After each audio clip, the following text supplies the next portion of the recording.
The kingdom of God is at hand. Repent and believe in the gospel.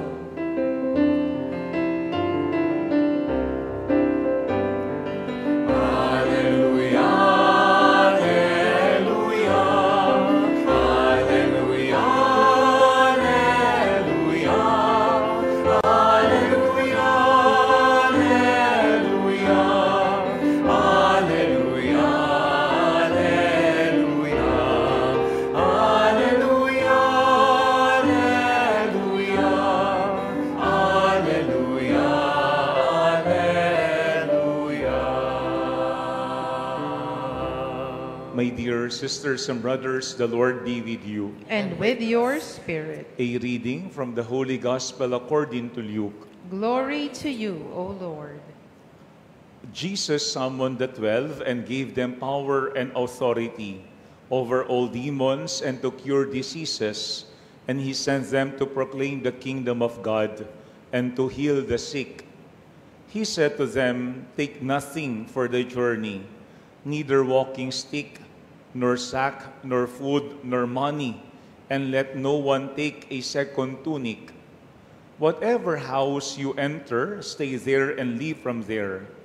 And as for those who do not welcome you, when you leave that town, shake the dust from your feet in testimony against them." Then they set out and went from village to village, proclaiming the good news and curing diseases everywhere. My dear friends, the gospel of the Lord. Praise to you, Lord Jesus Christ. Please be seated for a while. Again, my dear sisters and brothers, good evening. Our gospel today is from the chapter 9 of St. Luke. Ang sabi ng mga Bible scholars, itong chapter 9 ni St. Luke is very crucial in the ministry of Jesus because Jesus is back in Galilee for the third time. Yung first time that he went to Galilee is when he was with the 4 disciples who used to be fishermen. Ito yung kanyang unang tinawag na mga alagad. Yung second time is when he was with his 12 apostles.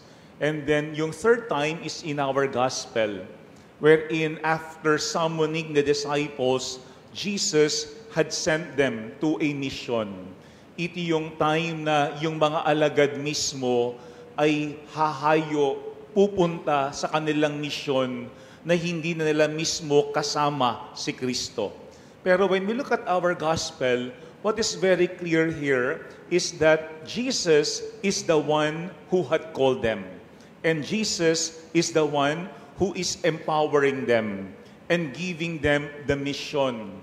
And what the disciples should do, that they are to proclaim the kingdom of God. Yun ang very clear instruction coming from Jesus, that the disciples would proclaim the kingdom of God. Now, ano yung manifestation that the disciples are proclaiming the kingdom of God? Merong mga concrete na pinapakita in our gospel. Like for example, expelling demons and curing diseases. No, why? Because kung nasaan yung mga alagad, kailangan merong positive change in the lives of people. Kailangan merong magandang nangyayari sa mga tao na kanilang pinapangaralan at pinupuntahan to bring hope to them. At yan ang ginawa ni Jesus. Saan man siya magpunta, binabago niya, inaayos niya yung buhay ng mga tao at binibigyan niya sila ng pag-asa. Pero looking at our gospel, meron ding magandang instruction si Jesus sa kanyang mga alagad that the disciples should take nothing with them in their journey. Wala silang dapat dadalhin. Ang kanyang instruction was, take nothing for the journey, neither walking stick, nor sack, nor food, nor money, and let no one take a second tunic. Siguro tayo nakakataka, bakit ganoon? Because when we are about to go on a journey, we want to be ready, no? We want to be prepared. As much as possible, dala-dala natin yung mga iniisip natin na kakailanganin natin. No? Pero looking at our gospel, Jesus told them that they should take nothing with them on their journey. Hindi lang para maging light yung kanilang travel. Kasi minsan, pag sobrang dami tayong bitbitin, dalahin, talagang yon ang nagiging reason bakit nagiging mabagal at mahirap yung ating paglalakbay. Kasi marami tayong mga dala-dala. Pero sinabi ni Jesus that the disciples should not bring anything with them. Why? Because He wants the disciples to depend also on Him. Yung sila mismo umasa kay Kristo at magtiwala kay Kristo. At yan ang temptation, I think, for us nowadays, to depend only on ourselves, to depend only on what we had prepared, to depend only on our own skills and talents. Kasi kapag yung tao tingin niya, lahat nasa kanya, at siya ay sobrang galing, sobrang talino, parang napakahirap umasa sa Panginoon. Kasi iniisip ng mga taong yaan, kaya ko namang gawin nang walang tulong yung aking kapwa, pati yung aking Panginoon. That's why when we look at our gospel, ang sabi rin ni Jesus, whatever house you enter, stay there and live from there. Manatili sa mga bahay na yun. Kasi ito yung mga tao na pinadala ni Jesus to help and to welcome His own disciples. Kasi merong tutulong at tutulong sa mga alagad sa kanilang paglalakbay at pangangaral bilang alagad ni Kristo. Magandang paalaala yan, no? Because as disciples of Jesus, ando doon yung ating readiness to be sent by Jesus. Pero dapat nandoon din sa atin yung ating dependency on God. Kasi madalas we are very much anxious. Ano kaya yung aking kakailanganin? Paano kapag ako ay nagkaroon ng problema? Kaya marami sa atin minsan hindi tayo mapakali, hindi tayo makatulog. Kasi marami tayong mga what if sa ating buhay. Pero ang sabi nga nila, ilan sa ating mga kinakatakutan later on ay talaga namang hindi nangyayari. Tinatakot lang natin yung ating mga sarili. Guro kapag dumarating yung time that we are afraid, that we are anxious, let us ask the help coming from Jesus. We entrust everything to Him. Kasi kung si Jesus mismo ang tumatawag sa atin, kung si Jesus mismo ang nagsusugo sa atin, hindi tayo pababayaan mismo ni Jesus. Siya ang bahala sa atin at magbibigay siya lagi ng mga taong tutulong at gagabay sa atin sa ating paglalakbay at sa ating daan. Pero notice also that in our gospel, Jesus also gave the disciples a warning. And what was the warning? Ang sabi niya, and for those who do not welcome you, when you leave that town, shake the dust from your feet in testimony against them. I think very symbolical yung part na yun, to shake the dust from your feet in testimony against them. Parang sinasabi ni Jesus, be prepared. Because not everyone will welcome you. Not everyone will be good to you. Meron ding tatanggi sa inyo. Hindi lahat tatanggap sa inyo. Pero Jesus gave them an instruction. Ano yung sabi niya? Shake the dust off your feet. Siguro maganda yung simbolong yun, no? Because yung dust, pwedeng yun yung ating mga painful experiences. Ito yung ating mga hurts. Ito yung ating mga past.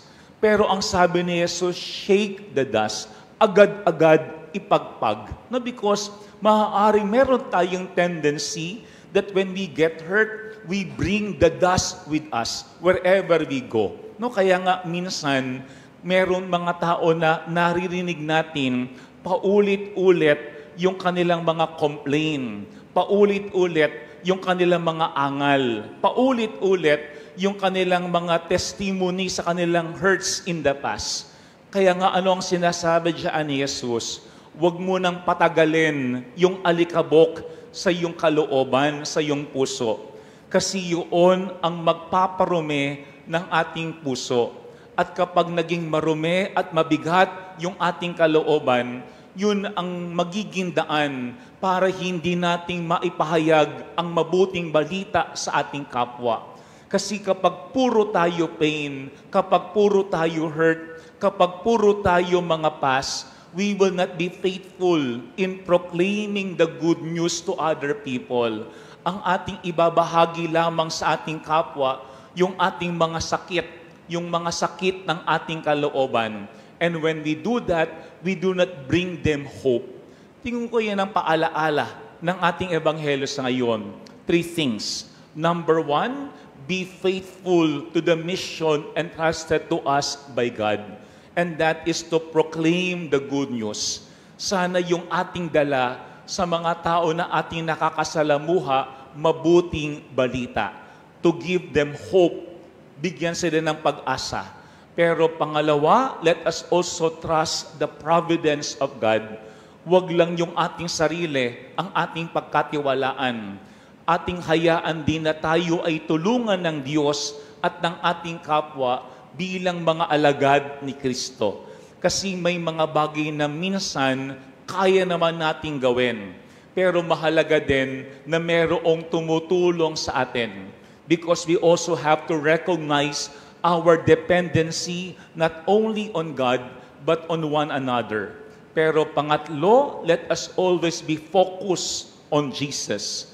Kasi kapag si Jesus ang nagsugo sa atin, anumang dust, anumang hurt ang meron tayo, we have to leave them behind.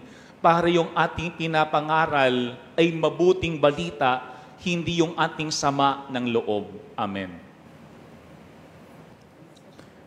Siguro magandang tingnan natin yung ating mga sarili everyday. Ano yung ating laging ibinabahagi sa ating kapwa? Ano yung ating laging kinekwento sa bawat isa? Baka palaging ating kinekwento at binabahagi ay yung ating mga sarili at yung ating mga sakit sa ating kalooban. Kailangan nating ipagpag ang lahat ng mga bagay na yan and remind ourselves that we are disciples of Jesus. Ang ating binabahagi, hindi yung ating sarili, si Jesus. Ang ating binabahagi, hindi yung ating mga alikabok, kung hindi yung pag-asa na nanggagaling kay Jesus. Magandang ating tignan araw-araw, ano ba yung ating mga ibinabahagi at naririnig sa atin ng ating kapwa palagi.